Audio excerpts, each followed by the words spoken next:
कम है। मजलिस इत्तेहादुल मुस्लिमीन के तमाम जिम्मेदारान और ख़ास तौर से स्टेज पर मौजूद नारे गाँव के मौजूद शख्सियात और मेरे सामने बैठे बुजुर्गों नौजवानों साथियों, अल्हम्दुलिल्लाह 5 साल पहले जब इसी तरह इलेक्शन का जलसा यहाँ पर हुआ था, तो जो जोश, जो जज्बा, जो दीवानगी उस वक्त देखने को मिली थी, अल्हम्दुलिल्लाह वो आज भी यहाँ पर नारे गाँव में ये आप लोगों की दीवानगी, आप लोगों का जुनून, आप लोगों का जोश था कि जिसकी वजह से कभी तस्वर किसी ने किया नहीं था कि मजलिस इत्तेहादुल मुस्लिमीन का एक मेंबर ऑफ पार्लियामेंट औरंगाबाद से चुनकर आ जाएगा। किसी के ख्वाब व ख्याल में भी नहीं था कि ऐसा कैसे मुमकिन हो सकता है कि जिस जिले से पिछले 25-30 सालों से लगातार शिवसेना यहाँ से जीत कर आती है, एक दीवाना ये कहता है कि नहीं मैं यहाँ से कोशिश करूँगा, और कहते हैं ना कि कोशिश करने वालों की कभी हार नहीं होती है। अल्हम्दुलिल्लाह हमने 90 कहा, हमारे आवाज़ के साथ आप लोगों ने आवाज़ लगाई, नौजवानों ने दिन और रात शिद्दत के साथ मेहनत की, बुजुर्गों ने, हमारी माओं और बहनों ने शिद्दत के साथ दुआएं की, और उसी का नतीजा निकला कि हिंदुस्तान के अंदर भले ही भारतीय जनता पार्टी के 300 मेंबर ऑफ पार्लियामेंट चुनकर आए, लेकिन चर्चा उनका इतना नहीं हुआ जितना औरंगाबाद से MP इम्तियाज जलील चुनकर। सारे लोगों के पेट में इसी बात का दर्द था, ये कैसे मुमकिन हो गया है। कहते थे कि ये शिवसेना का गढ़ है, मैंने कहा था ऐसी गढ़ में तुमको गाड़ के इंशाल्लाह मेरा झंडा है। उस वक्त भी आप अच्छी तरह से जानते हैं कि कैसे हिसाब किताब दिखाए जाते थे, कैसे होटलों में बैठ के, चौराहों के ऊपर बैठ के, चबूतरे के ऊपर बैठ के समझाया जाता था कि कैसा जीतेगा, कौन देगा वोट, कहां से मिलेंगे वोट जीतने के लायक। बड़े हर हिसाब से बड़े बड़े जितने भी अपने आप को दिग्गज नेता समझते थे या शहर के शाने, ये पूरे इकट्ठा हो जाते थे और चौराहों के ऊपर, चबूतरों के ऊपर, होटलों में बैठते थे, कागज निकालते थे और बताते थे कि नहीं इतने समाज के इतने वोट, इतने समाज के उतने वोट, मुसलमान इतने, इतना वोटिंग हुआ तो इतना ही मिलता, जीतते कैसा। मैंने कहा कि हमारा काम सिर्फ मेहनत करना है, जीत और हार का फैसला अपना रब करेगा। करे मेहनत, शिद्दत के साथ मेहनत किए, नतीजा क्या हुआ। इसे असदुद्दीन अवैसी साहब के बारे में कहा जाता था कि ये एक MP है, हैदराबाद से एक ही चुन के आता है और जिंदगी भर एक ही रहेगा।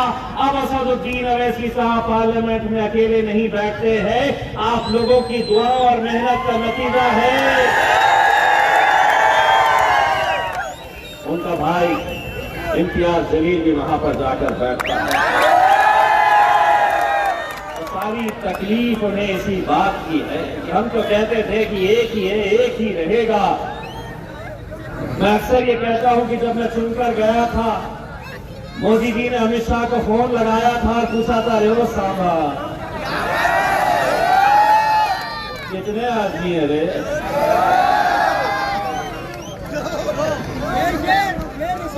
लेकिन अल्हम्दुलिल्लाह आंकड़े मायने नहीं रखते हैं। जितने गूंगे, मुक्के और बहरे वहां पर आकर बैठते हैं, कुछ तो हमारी कौम के हैं, लेकिन आवाज उठाने के लिए कोई तैयार नहीं, क्योंकि उनके मालिक, उनके बॉस, उनके नेता उन्हें इजाजत नहीं देते हैं। और हम हैं अल्हम्दुलिल्लाह, मुद्दा कोई भी हो, जो मुद्दा होता है, पिछले कई सालों से असद साहब अकेले खड़े रहते और पार्लियामेंट में जब वो अकेले खड़े रहते तो सामने से कोई भाजपा वाला वहां से कुछ बोलता है तो कहीं शिवसेना वाला यहां से कुछ चिल्लाता है, कहीं कांग्रेस वाला तो कहीं समाजवादी पार्टी वाला। अफजल हसन साहब खड़े रहते हैं बोलने के लिए, उनके पीछे जाकर मैं बैठता हूं और कोई भाजपा वाला वहां से अगर कुछ बोलता हूं तो मैं पीछे से बोलता, अरे चल बैठ गए।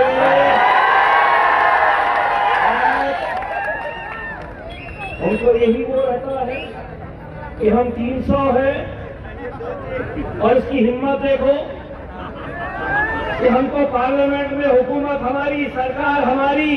सलाम वालेकुम।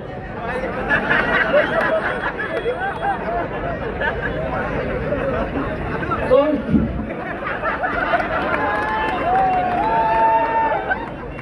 मैं तो एक से परेशान नहीं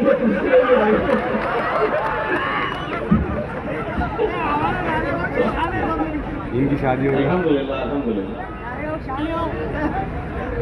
तो तकलीफ इसी बात की होती रहती है मेरे भाइयों। लेकिन एक बात मैं कहना चाहता हूं, ये इलेक्शन महज कोई ऐसा आम इलेक्शन नहीं है। ये इलेक्शन मेरी और आपकी जिंदगियों से, हमारे मजहब से, हमारे आने वाले वक्त के अंदर कैसे कैसे कानून लाए जाने वाले हैं। यूसीसी का कानून मतलब ये कानून हो सकता है कि हर इंसान को उनके हिसाब से चलना पड़ेगा।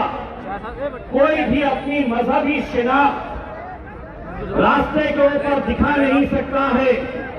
इसका मतलब ये है कि तुम्हारे सरों से टोपियां हटा दी जाएगी कि तुम अगर टोपी पहनना है तो सिर्फ मस्जिद के अंदर पहनेंगे। यूनिफॉर्म सिविल कोड के अंदर कानून ये रहेगा कि हम आपको ये कह रहे हैं, उत्तर प्रदेश के अंदर मदरसों को लॉक लगा दिया जा रहा है, बंद कर दिया जा रहा है, कोई बोलने तैयार नहीं है। मुंबई में मीरा रोड पे 30 साल से छोटे छोटे दुकानदार कारोबार कर रहे हैं। 30 साल से एक YouTube के ऊपर एक मौलाना का वीडियो देखा, फूट फूट कर रो रहे थे। 30 साल से छोटा सा गैरेज, उस गैरेज में काम करके वो अपना घर चलाते। बच्चा दिमागी तवाज़ुन खो चुका है, वही जरिया है दो रोटी कमाने का, इज्जत से कमाने का। अचानक बुलडोजर आता है और उन दुकानों को जमीन पोस्ट करके ऐसे कितने सारे गरीब लोगों की रोजी रोटी के ऊपर सीधा हमला कर देता है। कोई नेता नहीं, कोई नहीं। बोलेंगे भी तो कैसा बोलेंगे? आधे तो भाजपा के साथ चले गए, आधे शिवसेना के साथ चले गए। अगर उसके ऊपर बुलडोजर चल रहा है तो ये मत समझो कि ये बुलडोजर मीरा रोड पे मुंबई में सिर्फ एक इलाके के अंदर ये बुलडोजर चला है। अगर उनकी हिम्मत अगर हमने अभी पस्त नहीं किए तो कल वो बुलडोजर नारेगांव में भी आ सकता है। वो नारेगांव में आने की हिम्मत उस वक्त नहीं करेगा जब उनके सामने चट्टान की तरह इम्तियाज जलील उनके सामने खड़ा रहेगा। अपनी क़यादत क्या होती है यह आपने 10 सालों से देखा है, महसूस किया है। 5 साल पहले का वो मंजर याद करो, यहीं से चिकन खाने के अंदर रमजान का वो दिन जब वहां पर काउंटिंग चल रही, ये नौजवान लड़के सहरी करके, सहरी की हालत में तपती हुई धूप में उस पेंडोल के अंदर आकर बैठे। सहरी से इफ्तार का वक्त आया तो एक खजूर के ऊपर खजूर के 2 टुकड़े करके 2 लड़कों ने इफ्तार वैसे ही किया, इस उम्मीद के ऊपर कि अब नतीजा आने वाला है, अब मैं जश्न मनाऊंगा। ये जो नौजवान खड़े हैं इनकी उम्र भी इतनी नहीं है, 44 साल पहले, 44 इयर्स पहले इस जिले ने एक खासदार देखा था जिसका नाम हाजी सलीम साहब। 40 सालों के अंदर ऐसा क्या हुआ कि तुम्हारी क़यादत खत्म हो गई? बहुत ज्यादा दूर जाने की जरूरत नहीं है। जो खेल पिछले 40 सालों से खेला जा रहा है, वो खेल आज इस शहर में फिर एक बार खेला जा रहा है। कैसे? बांटो इन्हें, तकसीम करो इन्हें। पिछले बार 6 उम्मीदवार थे मुसलमानों के, एक ने 1200 लिया, दूसरे ने 1500 वोट लिया, एक ने 2200 लिया, एक ने 4500 लिया। मेरी जीत और हार के अंदर फर्क कितना था? तो महज 5000 से कम का फर्क था। तसव्वुर करो, एक 2 उम्मीदवार और खड़े रहते, 2500 वोट ले लेते, तो 40 साल से जो कौम एक जश्न का इंतजार कर रही थी, वो 2019 में वो जश्न उन्हें देखने को नहीं मिलता था। न जाने और कितने साल लग गए होते। आज जो साजिशें हो रही है मेरे भाई, आप अंदाजा नहीं लगा सकते। भाजपा वालों ने, शिवसेना वालों ने इस बार 10 उम्मीदवार खड़े किए हैं। 10 उम्मीदवार, एक एक को अगर आप देखेंगे,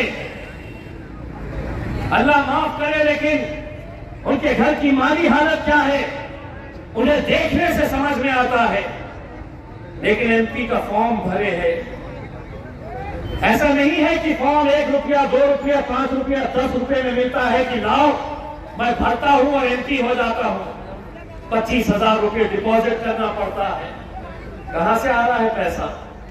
मैं जानता हूं कहां से आ रहा है। पूरी कोशिश ये हो रही है कि किसी तरह से एक एक उम्मीदवार में 1,000, 2,000, 3,000 वोट ले ले, जहां से भाजपा और शिवसेना का उम्मीदवार फिर से चुनकर आ जाए। हम करे हैं मेरे भाइयों, ये गलती हमने करे हैं।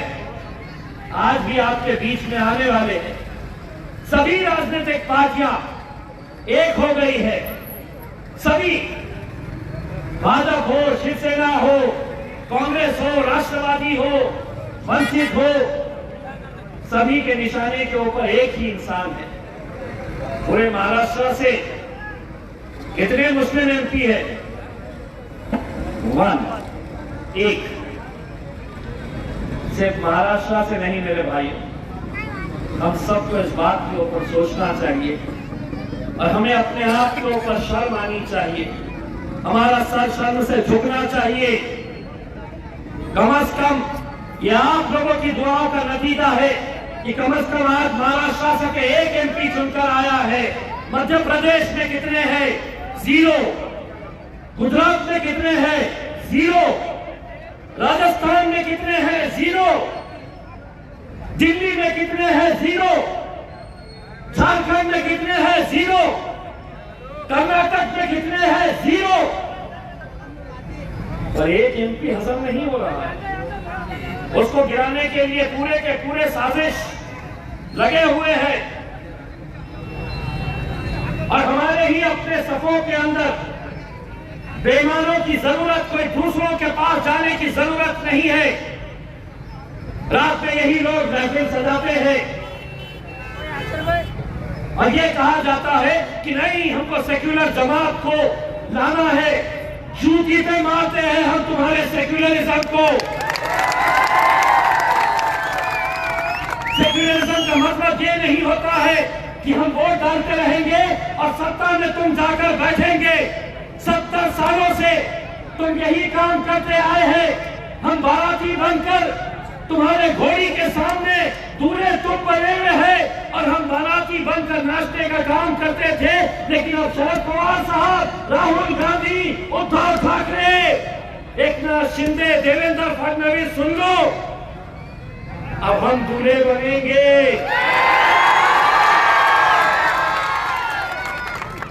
घोड़ी पे नाचेंगे, आता थैया कराऊंगा इनको इंशाअल्लाह। हर लिहाज से तैयार रहना, हर लिहाज से तैयार रहना। आएंगे आएंगे। एक उम्मीदवार का धंधा क्या है? एक साथ दारू की दुकानें खोलते फिर रहे हैं। दूसरे साहब जितना कम बोले उतना बेहतर है उनके बारे में। शुरू कहां से करूं, खत्म कहां से करूं, मुझे कुछ समझ में नहीं आ रहा। एक अगर बोल दिया मैंने कि कायदा मेंबर ऑफ पार्लियामेंट अंग्रेजी में लिख के बताओ तो लिख के दे नहीं सकती। लिख के बताओ अंग्रेजी में, मेरे को खासदार होना है। आप लोगों को ये इलेक्शन बहुत जिम्मेदारी के साथ लड़ना है, बहुत जिम्मेदारी के साथ लड़ना है। अगर ये समझ लीजिएगा, अगर खुदा ना करे ये इलेक्शन अगर हम हारते हैं तो ये अकेले इम्तियाज जलील नहीं हारेगा, अकेले इम्तियाज जलील नहीं हारेगा। चलिए बाहर हो जाइए अगर नहीं सुनना है तो।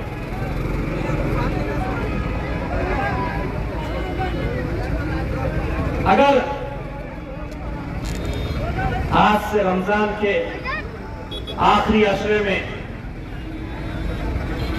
हरसूल में मोतीवाला की मस्जिद, वहां पर एक मौलाना दुआ पढ़ने के लिए आते थे। बहुत अच्छी दुआ पढ़ते हैं। मैं हर साल उस मस्जिद के अंदर जाता हूं, वो दुआ करते हैं। मैं इस साल जब दुआ पढ़ के मौलाना से दुआएं लेकर जब बाहर निकल रहा था, एक बुजुर्ग मौलाना नौजवान लड़के खेले हुए थे, कोई सेल्फी लेना चाह रहा था, कोई फोटो लेना चाह रहा था। मेरी नजर उन मौलाना के ऊपर पड़ी। बुजुर्ग शख्स थे। मैंने सब लड़कों को हटाया, उनके करीब गया। उन्होंने मेरा हाथ पकड़े, बहुत बुजुर्ग थे। उन्होंने मुझसे कहा कि बेटा मैं जालना से हूं। उन्होंने मुझसे कहा कि मेरा पूरा घर पूरे रमजान में तहज्जुद में उठ के तुम्हारी कामयाबी के लिए दुआ करता है मेरे बेटे। और वो मौलाना मेरा हाथ पकड़ के, वो बुजुर्ग शख्स मेरा हाथ पकड़ के हाथ थरथरा रहे थे और वो लगातार रोना शुरू कर दिए।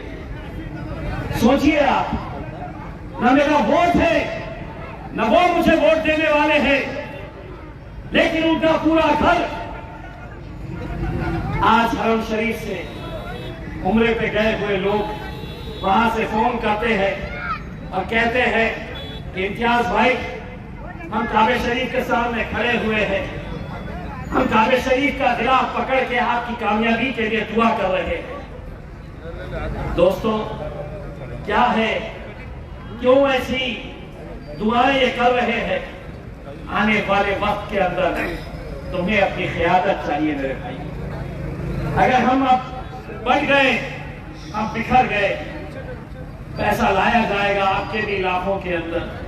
सबसे पहला निशाना अगर किसी इलाकों को बनाया जाता है तो पैसा लेकर गरीब बस्तियों में जाओ, बस्तियों में जाकर गरीबों को पैसा बांटो, इनके वोटों को तकसीम करो। लेकिन मुझे इतना यकीन है और तुम्हें मुझे ये वादा करना होगा, नारेगांव की आवाम ने हमेशा अल्हम्दुलिल्लाह सच्चाई का साथ दिया है। मजलिस के साथ कंधे से कंधा लगाकर आप लोग खड़े रहे हैं, शिद्दत से हमारे लिए दुआएं किए हैं। नारेगांव एक ऐसा इलाका होना चाहिए जहां किसी दूसरी पार्टी का दफ्तर भी नहीं खोलना चाहिए। वो तैयार है इसके लिए तो जोरदार, अगर है तैयार तो हाथ ऊंचा करके मेरे साथ आवाज से आवाज लगाओ, नारे तकबीर, नारे तकबीर। मेरे भाई, ये वक्त बहुत कीमती है। मैं तमाम उलमाए कराम से बड़े अदमाना गुजारिश करता हूँ, ये इलेक्शन के अंदर जलसे तो सज जाते हैं, बहुत सारे लोग आ जाते हैं सुनने के लिए, लेकिन इलेक्शन के दिन क्या वजह है कि वोटिंग परसेंटेज हमारा महज 50%, 55%, बाकी के 50% कहां चले जाते हैं। यही सोचते हैं कि मेरा वोट नहीं रहा तो क्या होगा। आज भारतीय जनता पार्टी को जिताने के लिए अमेरिका से, लंदन से वो लोग अपना पैसा जमा करके विशेष फ्लाइट से, विशेष हवाई जहाज से वो यहां पर आ रहे हैं ताकि हम नरेंद्र मोदी को वोट दे सके और उसे जिता सके। और हमारा पोलिंग बूथ यही पड़ोस के अंदर है, तो नौजवान मोटरसाइकिल निकाल कर महसमाल और खुलदाबाद की सैर के लिए निकले हैं। आप जाइए मेरे भाई, जरूर जाइए, लेकिन मैं 5 साल के अंदर सिर्फ एक दिन के कुछ घंटे आपसे मांग रहा हूं। उतने घंटे दे डालो। मीडिया वाले मुझसे पूछते हैं 2019 के अंदर आपको कितना भरोसा था आप जीतेंगे, और 2024 में आपको कितना यकीन है कि आप जीतेंगे। मैं उनको बोलता हूं कि 2019 के अंदर 100% मुझे जीतने का यकीन था, लेकिन 2024 के अंदर मेरा यकीन 200 तक के है। बोले कैसा बोल रहे हैं आप, इतना यकीन कैसा। तो मैं उनको कहता हूं हिसाब तुम जमीन पे करते रहो कितने मिलेंगे, मेरी बातचीत डायरेक्ट वहां से चलती है। अल्हम्दुलिल्लाह, अल्लाह नवाजने वाला है, अल्लाह नियतों को देखता है।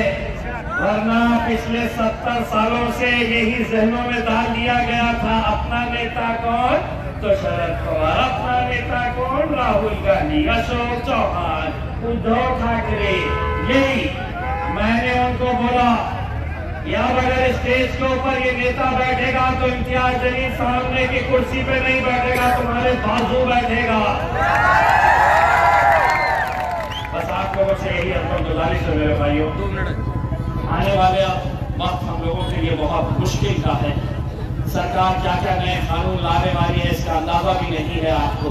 बस आप लोगों को अपनी जिम्मेदारी है, एक एक गली में, एक एक घर के एक एक वोट की जिम्मेदारी आपको उठाना पड़ेगा।